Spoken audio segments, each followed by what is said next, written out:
आज हमारे सामने जो किताब है डेविड गॉगिन्स की कांट हर्ट मी, वो असल में किताब कम और एक तूफान ज्यादा है। हाँ हाँ, बिल्कुल सही कहा आपने। हम एक ऐसे इंसान की कहानी में उतरने वाले हैं जिसने दर्द, डर और समाज की बनाई हर सीमा को सिर्फ तोड़ा नहीं बल्कि कुचल कर रख दिया। बिल्कुल। तो आज हमारी इस चर्चा का मिशन साफ है, ये समझना कि कोई इंसान अपने दिमाग को इस हद तक कैसे काबू कर सकता है कि वो अपनी शारीरिक और मानसिक सीमाओं को फिर से लिख दे। हम्म। और ये एक जरूरी सवाल भी उठाता है, क्या हम सब अपनी ही बनाई हुई दीवारों में कैद हैं? क्या हमारी असली ताकत उस दर्द के ठीक दूसरी तरफ है जिससे हम भागते रहते हैं? चलिए आज इसी के गहराई में चलते हैं। आपने बिल्कुल सही पकड़ा। ये किताब कोई मामूली मोटिवेशनल कहानी नहीं है जहाँ सब कुछ अच्छा अच्छा होता है। नहीं, बिल्कुल नहीं। ये मानसिक दृढ़ता यानी मेंटल टफनेस बनाने के लिए एक बेहद कच्ची और सच्ची प्रैक्टिकल गाइड है।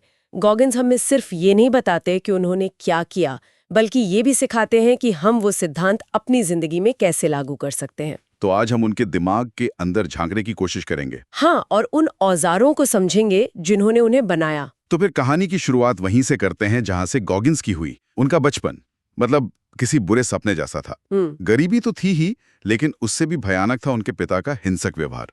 रोज की मार पिटाई, डर और अपमान, ये उनकी जिंदगी का सच था। हाँ, और जब वो इस घर के नर्क से बाहर स्कूल जाते थे तो वहां उन्हें नस्लवाद और बदमाशी का सामना करना पड़ता था। ये एक ऐसा चक्र था जिससे निकलना लगभग नामुमकिन लगता है। हाँ, और ज्यादातर लोग ऐसे हालात में टूट जाते हैं या फिर जिंदगी भर उन जख्मों का बोझ ढोते रहते हैं। बिल्कुल। लेकिन यहीं पर गॉगिन्स की कहानी एक असाधारण मोड़ लेती है। उन्होंने उस दर्द को अपनी पहचान नहीं बनने दिया। यही सबसे बड़ी बात है। मनोविज्ञान में इसे पोस्ट ट्रॉमेटिक ग्रोथ कहते हैं, जहां कोई दर्दनाक अनुभव इंसान को कमजोर करने की बजाय उसे पहले से कहीं ज्यादा मजबूत, ज्यादा समझदार बना देता है। अच्छा। लेकिन ये अपने आप नहीं होता। गॉगिन्स ने होशपूर्वक ये चुनाव किया कि वो इस दर्द को नफरत या लाचारी में नहीं, बल्कि आगे बढ़ने के ईंधन में बदलेंगे। और ये चुनाव उन्होंने एक बहुत ही दिलचस्प तरीके से किया, जब वो अपनी किशोरावस्था में पूरी तरह खो चुके थे। हाँ, वो पेस्ट कंट्रोल वाली कहानी। हाँ, उनका वजन लगभग 300 पाउंड था। वो एक पेस्ट कंट्रोल कंपनी में काम करते थे और उनके पास जिंदगी में कोई दिशा नहीं थी। यहीं पर उनकी जिंदगी का वो अहम मोड़ आता है जिसे वो अकाउंटेबिलिटी मिरर कहते हैं। Accountability mirror. एक दिन उन्होंने आईने में खुद को देखा और पहली बार खुद से झूठ बोलना बंद कर दिया। उन्होंने शीशे पर छोटे छोटे स्टिकी नोट्स लगाना शुरू कर दिया। मोटे हो, वजन कम करो, पढ़ाई करो। ये जो अकाउंटेबिलिटी मिरर का कॉन्सेप्ट है ना, हाँ, सुनने में बहुत आसान लगता है, लेकिन मनोवैज्ञानिक रूप से ये बहुत गहरा है। हाँ, मुझे भी यही लगा। ये खुद से पूरी ईमानदारी बरतने का एक तरीका है, जिसे क्या कहते हैं, रैडिकल सेल्फ ऑनेस्टी भी कहा जा सकता है। हम सब अपने मन में खुद को बेहतर दिखाने के लिए छोटी छोटी कहानियां गढ़ते हैं, बहाने बनाते हैं। सही बात है। गॉगिन्स ने उस आईने को एक ऐसा सच बना दिया जिससे वो भाग नहीं सकते थे। जब तक कोई व्यक्ति अपनी असलियत को, अपनी कमियों को पूरी तरह स्वीकार नहीं करता, तब तक बदलाव की शुरुआत हो ही नहीं सकती। बिल्कुल। ये आत्म सुधार का शायद सबसे मुश्किल कदम है, क्योंकि खुद की कड़वी सच्चाई का सामना करने के लिए हिम्मत चाहिए। तो ठीक है, उन्होंने आईने में सच का सामना कर लिया, लेकिन सिर्फ सच जानने और उस सच पर हर रोज काम करने के लिए जो मानसिक ताकत चाहिए, वो कहाँ से आती है? यहीं से उनका कैलिस्ट माइंड का विचार सामने आता है। मुझे ये उपमा बहुत पसंद आई। हाँ, बहुत पावरफुल है। वो कहते हैं कि जिस तरह लगातार मेहनत करने से, वजन उठाने से हाथों पर छाले पड़ते हैं, चमड़ी सख्त हो जाती है और फिर दर्द नहीं होता। बिल्कुल। ठीक उसी तरह बार बार मुश्किलों का, दर्द का सामना करने से हमारा दिमाग भी सख्त और मजबूत हो जाता है। ये एक क्रांतिकारी सोच है, क्योंकि हमारा पूरा समाज हमें आराम और सुविधा की तरफ धकेलता है। हमें सिखाया जाता है कि दर्द से बचो, मुश्किलों से दूर रहो। और गॉगिन्स ठीक इसका उल्टा कह रहे हैं। हाँ, वो कह रहे हैं कि जानबूझकर मुश्किल चीजें करो, दर्द को गले लगाओ, क्योंकि हर चुनौती आपके दिमाग पर एक नया कैलिस यानी एक नई परत चढ़ा रही है। ये सिर्फ शारीरिक दर्द के बारे में नहीं है ना? नहीं, बिल्कुल नहीं। ये उस मुश्किल फोन कॉल को करने के बारे में है जिसे आप टाल रहे हैं, उस प्रोजेक्ट को शुरू करने के बारे में है जो आपको डरा रहा है। हमारा दिमाग एक मांसपेशी की तरह है, अगर हम उसे चुनौती नहीं देंगे तो वो कमजोर पड़ जाएगा। और चुनौती की बात करें तो उनकी नेवी सील बनने की यात्रा से बड़ी कोई चुनौती नहीं हो सकती। ये एक असंभव मिशन जैसा था। सच में? एयरफोर्स में भर्ती होने के लिए उनका वजन 106 पाउंड ज्यादा था, मतलब लगभग 48 किलो। डॉक्टर ने कहा कि ये नामुमकिन है। 3 महीने में? हाँ, उन्हें सिर्फ 3 महीने में ये वजन कम करना था और उन्होंने किया। लेकिन असली परीक्षा तो उसके बाद थी, hell week. Hell week, SEALs की ट्रेनिंग का सबसे क्रूर हफ्ता। गॉगिन्स एक बार नहीं, 2 बार नहीं, बल्कि 3 बार हेल वीक से गुजरे। तीसरे प्रयास में उनकी क्लास में 130 लोग थे और सिर्फ 36 पास हुए। और हेल वीक के इसी अनुभव से उनका सबसे मशहूर सिद्धांत सामने आता है, द 40% रूल। हाँ, द 40% रूल। ये एक ऐसा आइडिया है जो किसी की भी सोच को बदल सकता है। गॉगिन्स का मानना है कि जब हमारा दिमाग चीख चीख कर कहता है कि बस अब और नहीं हो सकता, मैं खत्म हो गया हूँ, जो हम सबको महसूस होता है कभी न कभी। बिल्कुल, तब असल में हमने अपनी क्षमता का सिर्फ 40% ही इस्तेमाल किया होता है। हमारे अंदर 60% ताकत और इच्छा शक्ति अभी भी बाकी होती है। लेकिन एक मिनट, क्या ये सिद्धांत हर किसी के लिए खतरनाक नहीं हो सकता? मेरा मतलब है, अगर कोई नौसिखिया धावक अपने शरीर के दर्द के संकेतों को नजरअंदाज करता रहे, तो वो तो खुद को गंभीर रूप से घायल कर सकता है। ये एक बहुत ही जरूरी सवाल है और इसका जवाब हाँ है।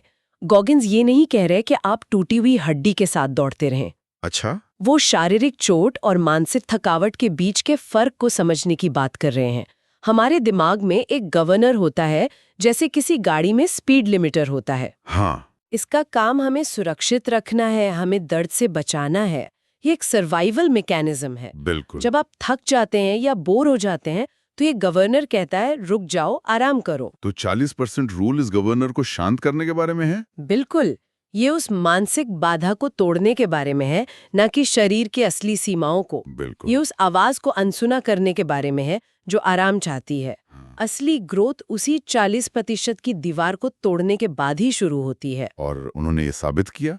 नेवी सील बनने के बाद भी वो रुके नहीं। नहीं। एक दिन उन्होंने अपने दोस्तों की मदद करने के लिए एक अल्ट्रा मैराथन में हिस्सा लेने का फैसला किया। दिलचस्प बात यह है कि उन्होंने इसके लिए कोई खास ट्रेनिंग नहीं ली थी। ये तो पागलपन है। हाँ। ये 100 मील यानी लगभग 160 किलोमीटर की दौड़ थी। दौड़ के दौरान उनका शरीर पूरी तरह टूट गया। उनकी हड्डियां फ्रैक्चर हो गईं, उनके पैर से खून बह रहा था, किडनी फेल होने लगे थी। अविश्वसनीय। लेकिन उन्होंने वो दौड़ पूरी की। ये दिमाग की शरीर पर जीत का एक जबरदस्त उदाहरण है। और यहाँ जो बात सबसे हैरान करने वाली है वो ये है कि उस असहनीय दर्द को सहने के लिए उन्होंने एक मानसिक औजार का इस्तेमाल किया। आप कुकी जार की बात कर रहे हैं? हाँ, द कुकी जार। ये कोई असली जार नहीं है, बल्कि आपके दिमाग में आपकी पुरानी जीतों और सफलताओं का एक संग्रह है। गॉगिन्स कहते हैं कि जब भी जिंदगी आपको पटक दे, जब भी हार मानने का मन करे, तो अपने दिमाग के उस कुकी जार में हाथ डालो और अपनी कोई पुरानी जीत की कुकी निकालो। याद करो उस वक्त को जब आपने किसी मुश्किल हालात पर काबू पाया था। बिल्कुल। ये कितना सरल लेकिन शक्तिशाली विचार है। ये आपको याद दिलाता है कि आप पहले भी मुश्किलों से लड़े हैं और जीते हैं। हाँ, ये उस पल के दर्द से आपका ध्यान हटाकर आपकी पिछली ताकतों पर केंद्रित कर देता है। जैसे अगर कोई छात्र परीक्षा के तनाव में है तो वो उस वक्त को याद कर सकता है जब उसने पहली बार साइकिल चलाना सीखा था। सही बात है, वो जीत की भावना तुरंत ताकत देती है। ये एक बहुत शक्तिशाली मनोवैज्ञानिक तकनीक है।